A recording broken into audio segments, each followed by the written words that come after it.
तर का म्हणता मित्रांनो, सकाळी शाळा होती. बस शाळेत गेलो, शाळेतून आलो. मग आपण उडी घालून गेलो तर बस उडी बिडी काढली लवकर.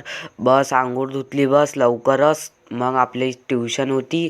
बस ट्युशनला निघालो मग आपण. बस ट्युशन झाली मग आपली. बस आता आम्ही मित्र चाललो. आता खाली उतरत होतो तर बस ह्या सोम नाही का व्हिडिओमध्ये घेत होतो, बॅग घेऊन नाही का जातो त्यावाला. इथूनच मग घरी आलो. घरी येऊनच मग आजीचा फोन आलता, म्हणे थोडीशी येते का म्हणे, काम आहे तर म्हणे. बस आजीच्या घरी गेलो भक्कन सायकलनं आपल्या. बस इथूनच आपल्या घरापासच्या नाल्या बिला खोदणं चालू होत्या. इथून नाल्या बनणार आहे ना. बस इथंच गेलो मग आईच्या घरी. इथूनच मग झालं काम तर आलो घराकडं. बस घराकडे येताना मग नंदुरी चौक, बस नंदुरी चौक केला. बस इथून घरी आलो. घरी येऊनच लवकर लाईक फॉलो सबस्क्राईब करून घ्या तुम्ही. यूट्यूबवर आपले ब्लॉग रोजचेच आहेत ना. आजचा ब्लॉग इथेच थांबवतो. आता भेटू पुढच्या ब्लॉग. धन्यवाद.